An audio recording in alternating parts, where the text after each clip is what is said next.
안녕하세요. 반갑습니다. 주식회사 연예계 4개 이정열입니다. 자, 오늘 한국항공우주 보도록 할 겁니다. 자, 일단 우리 공부방 진행을 하고 있는데 여기에 관련된 내용들을 좀 우리 투자 정보 인사이트 계속 제공을 해드리고 있고 종목들도 안내를 드리고 있습니다. 관련돼서 좀 주요 이슈들이 있다라고 하면은 집중해서 분석을 해드리도록 하고 있으니까요. 들어오고 싶으신 분들은 하단에 고정 댓글 확인하시고 댓글 확인하시면서 링크 클릭하셔서 바로 들어오시면 됩니다. 자, 한국항공우주 제가 이제 좀 관심 있게 보고 있는 누구나 지금 관심 있게 보고 있는 그런 상황들이시겠죠. 우리 수급을 보면은 외국인들이 순매수가 굉장히 좀 강한 상황들입니다. 오늘은 기관 대신에 개인 투자자들이 순매수를 좀 강화시켰던 순매수 흐름들을 보여줬던 그런 상황들이에요. 자, 일단은 장기적인 주가 흐름들을 보면은 한번 돌파를 추세적인 돌파 흐름들을 보여주면서 강세 보여줬고 그 다음에 그 다음에 다시 반등 기회를 좀 모색하고 있는 상황인 것 같습니다. 일단 실적들을 좀 볼까요? 자, 이전에 비즈니스 서머리는 볼 필요 없고 여기 연간 실적들을 보면은 2,700억 원 영업이익이 나왔고 당기순이익이 1,600억 원에서 700억 원대로 떨어집니다. 당시에 20년도였는데 영업이익이 떨어지다 보니까 아무래도 이런 부분들 실적으로 주가가 먼저 반영이 좀 됐었던 상황들이고 이후에 주가가 살짝 올라오는 모습들을 보여주고 있는데 영업이익이 2021년도까지는 583억 원 그리고 당기순이익도 583억 원 그 다음에 2021년도 이후 2020년도부터는 영업이익이 적자가 났다가 4분기, 1분기, 2분기, 3분기에 영업이익이 흑자가 나고 있습니다. 자, 지금 2020년도에서 2021년도 그리고 2021년도에서 2022년도에 올해 영업이익이 상승한다라는 전망으로 결국엔 실적으로 동기화되고 있는 흐름들을 가장 잘 보여주고 있는 상황입니다. 미래에 대한 실적 가치, 기업에 대한 가치가 계속 반영이 되고 있는 상황이라고 할 수 있을 것 같아요. 자, 이런 상황에서 일단 이번 연도에 단기 순이익을 한번 합산을 해보도록 할게요. 지배주 순이익도 있고 단기 순이익이 있는데 일단은 뭐 비슷하니까 368억 원 수준에서 502억 원, 522억 원 수준하면 1392억 원 수준들이 됩니다. 1392억 원에서 올해 단기 순이익 예상치가 1470억 원 수준이에요. 자, 여기에서 1470억 원 수준들을 빼주면은 남은 게 목표치가 78억 원 수준이 됩니다. 그럼 이번 연도의 4분기에 240억 원가량을 추정을 하고 있는 상황들인데 이것보다 조금 더 실적이 잘 나온다라고 하면은 연간 실적 전망치를 넘어서는 수준이 될 수 있을 것으로 봅니다. 자, 일단은 1, 2, 3분기 실적이 꽤 잘 나왔어요. 그리고 4분기를 기대하고 있는데 적어도 245억 수준들 예상치만 나온다라고 하더라도 자, 다시 자, 1637억 원의 단기 순이익을 달성을 하게 되겠죠. 245억 원이 나오더라도 그렇게 돼도 컨센서스보다 상회하는 실적이 될 것으로 보고 있습니다. 자, 지금 이런 상황에서 영업이익에 대한 부분들이 반영이 되면서 PER이 70배 수준까지 올라간 상황들이죠. 자, 그러면은 영업이익이 1600억 원 수준들이 나온다라고 하면 이전 수준이랑 같이 비슷한 수준이 여기 2019년도 수준이잖아요. 당시 APS를 보면은 1,700원대, 1,750원대가 될 것 같은데 조금 더 이제 상향될 가능성들이 있다라고 말씀드렸었어요. 그래서 46,000원 수준에서 1,700원 계산하면 26배 수준들. 지금 PER이 70배 수준이다라는 걸 감안하면은 괴리감이 70배에서 그리고 20배로 확 떨어지다 보니까 이게 적어도 50배, 60배까지 다시 올라온다라고 하면 추가적인 상향, 주가 상승 흐름들 공간이 이만큼 남아있다라고 볼 수 있습니다.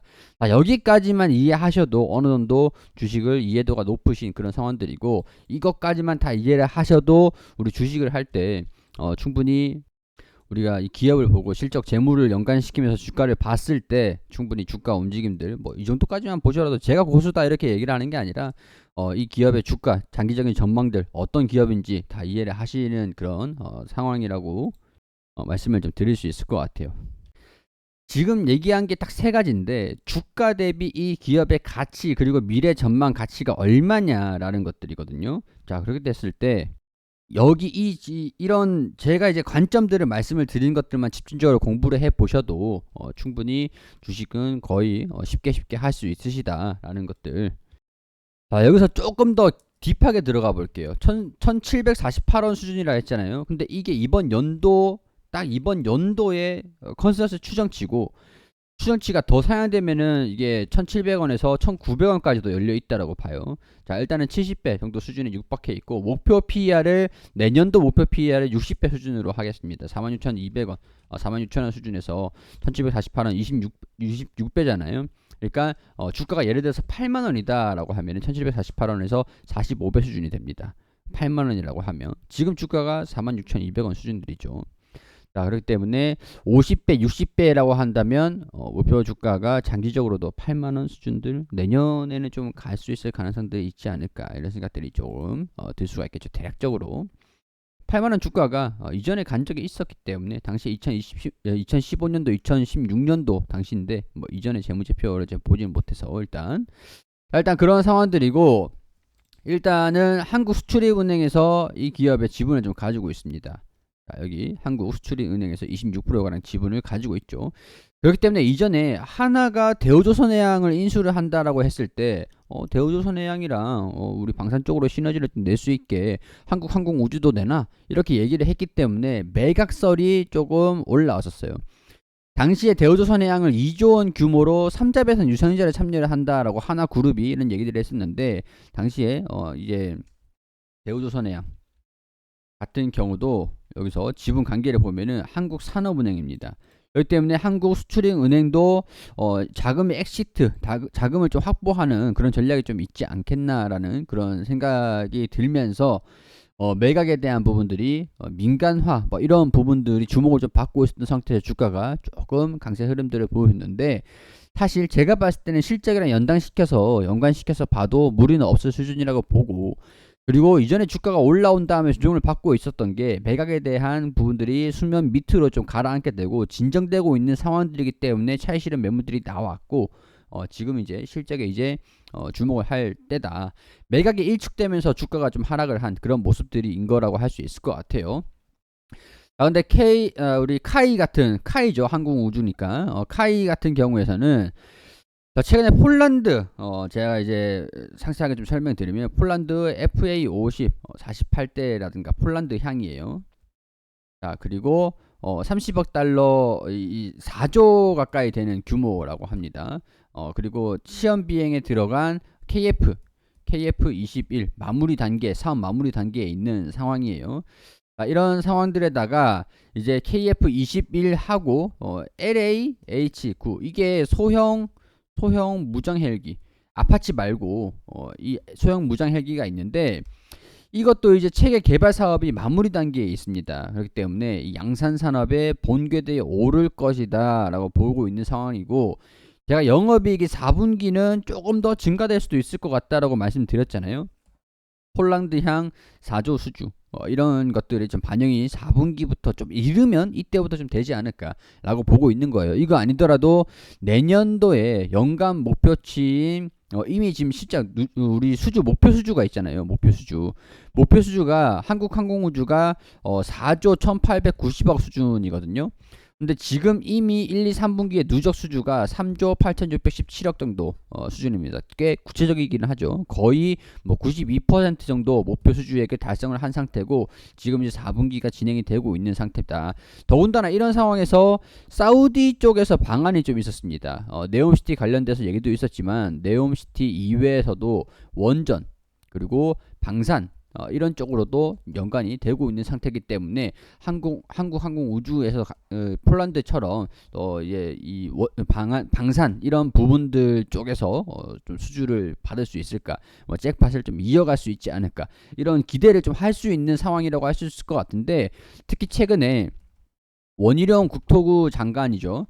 사우디의 기업들을 데리고 우르르 출장을 가고 난 다음에 그 다음에 이제 방안이 있었습니다. 원래 이전에 방안이 일정이 있었는데 이게 이제 방안이 사우디 출장 간 이후로 좀 밀렸어요. 그리고 방안이 있었고, 이번에 방안 이후에 빠르면 12월, 그리고 좀 늦는다라면 1월에서 2월 정도에서 지금 이제 방한하면서 MOU를 체결했거든요. MOU 체결한 거 그 이상의 직접적인 수주 계약들이 빠르면 12월, 1월, 2월에 있을 것이다 라고 얘기를 하고 있는 상황이기 때문에, 방산 부분에서도 기대를 할 수 있는 게 한국항공우주랑 현대로템이다 라고 말씀을 좀 드릴 수 있을 것 같습니다. 지금 이제 폴란드에 이어서 사우디에서도 방산 잭팟이 이어갈 수 있을지 주목을 해볼 수 있는 상황들이고, 실적도 양호한 실적들을 계속 이어가고 있는 상태이기 때문에 이런 부분에서도 주가가 실적에 대한 기업이 성장을 하는 것을 반영을 시킬 수 있을지 주목을 해보자라는 말씀을 드릴 수 있을 것 같고, 또한 이제 말레이시아의 2조 규모의 KF50이에요. 이 FA50, 이게 경공격기입니다. 공격기에 수출 계약이 사실상 임박했다라는 얘기들이 나오고 있습니다. 뭐 지금 좀 혼탁한 그런 양상이긴 하지만 사실상 지금 수출 계약이 임박했다는 소식들도 좀 있는 상황들이기 때문에, 자, 그러려면은 폴란드, 그리고 사우디, 그리고 이제 여기 말레이시아의 KF50, 이 이제 수주를 기다리고 있는 상황들이다라고 볼 수가 있겠죠. 자, 연간 목표 수주를 이번 연도 목표 수주를 거의 뭐 달성을 한 상태이기 때문에 작년 대비해서는 수주 금액이 벌써 206% 가량 증가가 된 수준이라고 할 수 있을 것 같아요. 그렇기 때문에 이 4분기에 대한 실적 기대감들이 반영이 되면서 다시 한번 주가가 슈팅 흐름들을 보여줄 수 있을지, 우리가 이런 부분들 주목을 해보자라는 그런 의견들 말씀을 좀 드리고 싶은 겁니다.